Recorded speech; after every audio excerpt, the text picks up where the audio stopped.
কয়েকদিন আগেই আপনারা আমাদের চ্যানেলে দেখলেন পোকো M4 Pro 5G ফোনটার আনবক্সিং। আর এখন এই নতুন একটা ট্রেন্ড চালু হয়েছে, 5G আসছে, তার জন্য এখন সব কোম্পানি শুধু 5G ফোনই লঞ্চ করে চলেছে। কিন্তু আমাদের কি হবে? আমরা তো এখন হাতে 4G পাচ্ছি। তো 4G ফোন যদি আমরা কিনতে যাই তাহলে কি কোনো বিকল্প পাবো না? পোকো কোম্পানি তাই M4 Pro ফোনটার একটা 4G ভার্সনও তাই লঞ্চ করে দিয়েছে। এই জিনিসটা আমার সত্যিই খুব ভালো লেগেছে, অ্যাপ্রিসিয়েট করার মতো মনে হয়েছে যে আমাদের এই স্বাধীনতাটা দিচ্ছে পোকো কোম্পানি। আমি 4G কিনবো কি কিনবো না এটা আমার ব্যাপার, কিন্তু আমি চাইলে কিনতে পারবো, এই অপশানটা আমাকে দেওয়া হোক। তো পোকো M4 Pro 4G এই ফোনটাতে 5G সরিয়ে দিয়ে বাদ বাকি কী দেওয়া হলো আজকের ভিডিওতে আমরা সব কিছু আলোচনা করব। ভিডিও দেখতে থাকুন, সাথে থাকুন, লাইক করে দিন, আর চলুন একসাথে আমরা শুরু করে দিই। পোকো M4 Pro 4G এই ফোনটা হাতে নিয়ে আপনার এক ঝলকে হঠাৎ মনে হবে যে হ্যাঁ, এটা 5G ফোনের মতোই দেখতে, হুবহু সব কিছু একই রকম। বিশেষ করে আমার কাছে আগের বারও নীল রঙটা ছিল, এবারও নীল রং আছে। ব্যাক সাইডে সেই হাত দিলে একটু কিছু দানা অনুভব করা যাবে এরকম ফিলিং আছে। ম্যাট ফিনিশ এবং তার সাথে বেশ হালকা আর পাতলাও, 8.08 মিলিমিটার থিকনেস, এবং ফোনটা হাতে ধরতে বেশ কমফোর্টেবলও লাগছে। খুব বড়ও না, ভারীও না, সব কিছু মিলিয়ে এই ফোনটার ইন হ্যান্ড ফিলিং ভালো। আর উপরে যে পোকোর ক্যামেরা হাউজিংটা রয়েছে, পোকো এই জায়গাটাতে একটু স্পেশাল কিছু করে। মানে আপনি এই ফোনটা হাতে নিয়ে রাস্তায় ঘুরলে যে কেউ দেখে বলে দেবে যে আপনি পোকোর ফোন নিয়েই ঘুরছেন।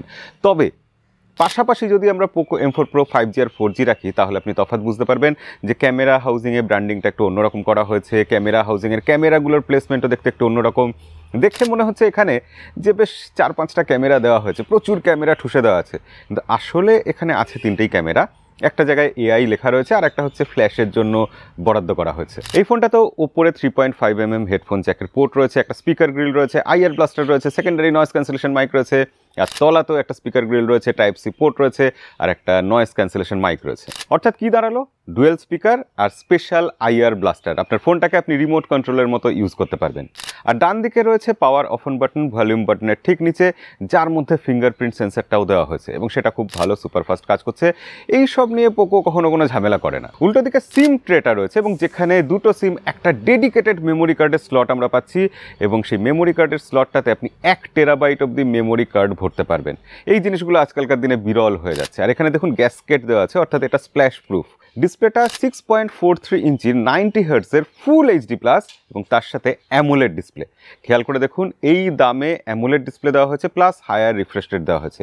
এই জায়গাটাই এই ফোনের সব থেকে ইউনিক সেলিং পয়েন্ট। মাঝখানে একটা পাঞ্চ হোল আছে আর চারদিকে চিন আর বেজেলস পোকো M4 Pro 5Gর মতোই, তার থেকে কিছু তফাৎ নেই। ডিসপ্লেটা বেশ ব্রাইট এবং ভাইব্রেন্ট কালার দেখাচ্ছে। আউটডোর ভিজিবিলিটি নিয়ে কোনো তো সমস্যাই নেই, আমার ঘরের মধ্যেও মনে হচ্ছে যেন একটু বেশি ব্রাইট লাগছে। এই ডিসপ্লেতে আমরা যখন কোনো কন্টেন্ট দেখতে যাচ্ছি তখন ওয়াইড ওয়াইন L1 এর সাপোর্ট পাচ্ছি, কিন্তু এখানে HDR সাপোর্ট নেই, অর্থাৎ HDR ভিডিও আমরা চালাতে পারছি না।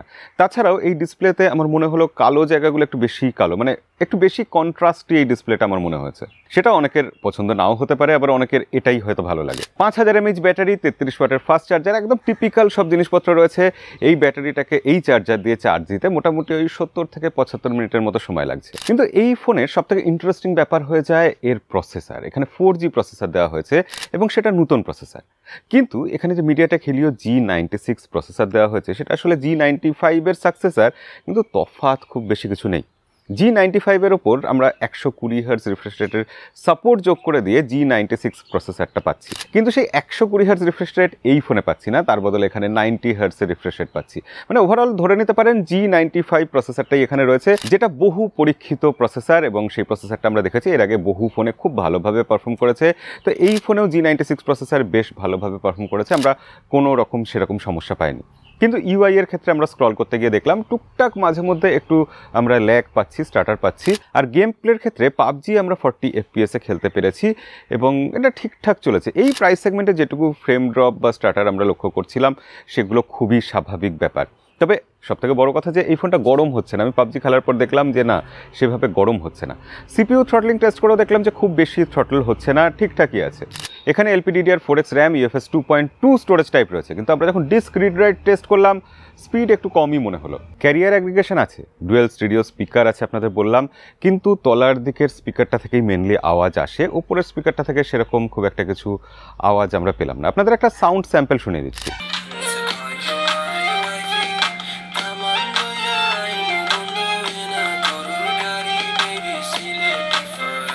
আউট অফ দ্য বক্স আমরা MI UI 13 পাচ্ছি, তবে Android 12 পাচ্ছি না, Android 11 রয়েছে।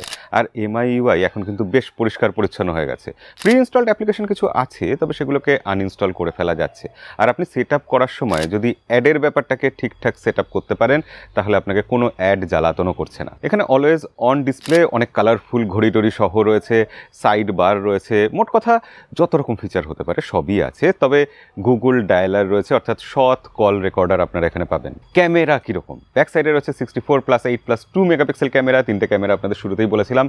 8 megapixel ultra wide angle lens, সেটা এই দামের পক্ষে যেরকম পারফর্ম করা উচিত এরকমই করেছে। কিন্তু মেন যে 64 মেগাপিক্সেলের সেন্সার, সেটা স্যামসাংয়ের সেন্সার, এবং সেটা দিয়ে আমরা যখন ছবি তুলছি আমার মনে হচ্ছে যে ছবির কোয়ালিটি আর একটু ভালো হতে পারতো। এমনিতেই শাওমির ছবিগুলো একটু বেশি শার্প হয়, একটু ওভার প্রসেসড লাগে, একটু কন্ট্রাস্টি হয়।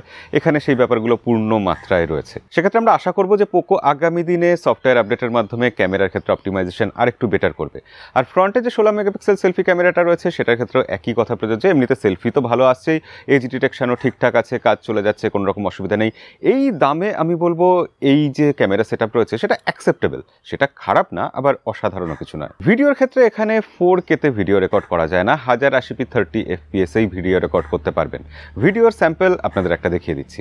ভিডিওটা রেকর্ড হচ্ছে পোকো M4 Pro 4G ফোনের ফ্রন্ট সাইডের ক্যামেরা দিয়ে। এখানে 1080p 30 fps-এ ভিডিও রেকর্ড করা যায়, এবং ভিডিও স্যাম্পল আপনারা দেখে বুঝতে পারছেন আমার মুখের ওপর সরাসরি সূর্যের আলো পড়ছে। আর আমি যদি এরকম ঘুরে যাই উল্টো দিকে, তাহলে কি হচ্ছে? সূর্য ঠিক পেছনে রয়েছে আমার মাথার ওপর, আর কতটা কীরকম ভালো লাগছে খারাপ লাগছে আপনারাই কমেন্টে লিখে জানান। আর ফ্রন্ট ক্যামেরার পর এবার আমরা ব্যাক ক্যামেরা একবার দেখে নেব। এই ভিডিওটা পোকো M4 Pro 5Gর ব্যাক ক্যামেরা দিয়ে তোলা হচ্ছে, এবং ক্যামেরার নিজস্ব মাইক্রোফোন দিয়ে এই অডিওটা রেকর্ড হচ্ছে। কেমন লাগছে আপনারা অবশ্যই কমেন্টে লিখে জানাবেন। আবারও মনে করিয়ে দিলাম। আর স্টেবিলিটি বা অন্য সব কিছু কেমন আছে একটু ছুটে দেখিয়ে দিই। তো এই হলো 2022 সালের একটা 4G ফোন, যে ফোনটাতে অ্যামোলেড ডিসপ্লে পাচ্ছি আমরা, যে ফোনটাতে একটা ভালো ডিসেন্ট প্রসেসর পাচ্ছি, যে ফোনটাতে 5000 mAh ব্যাটারি, 33 ওয়াটের চার্জার পাচ্ছি। তো সব মিলিয়ে এই ফোনটা আপনার কেমন লাগলো অবশ্যই কমেন্টে লিখে জানাবেন। এই ফোনটা সব রকম অফার দিয়ে 4GB 64GB যে ভার্সনটা আছে সেটা 13,999-তে, মানে 14,000 রুপিতে পাওয়া যাচ্ছে। তারপরের যে ভার্সনটা আছে সেই ভেরিয়েন্টটা আপনারা মোটামুটি 15,500 এরকম দামে পেয়ে যাবেন। তো আজকের ভিডিওতে এইটুকুই ছিল। কেমন লাগলো ভিডিও লাইক করে জানাবেন। দেখা হবে পরের কোনো ভিডিওতে। আজকের মতো বিদায়।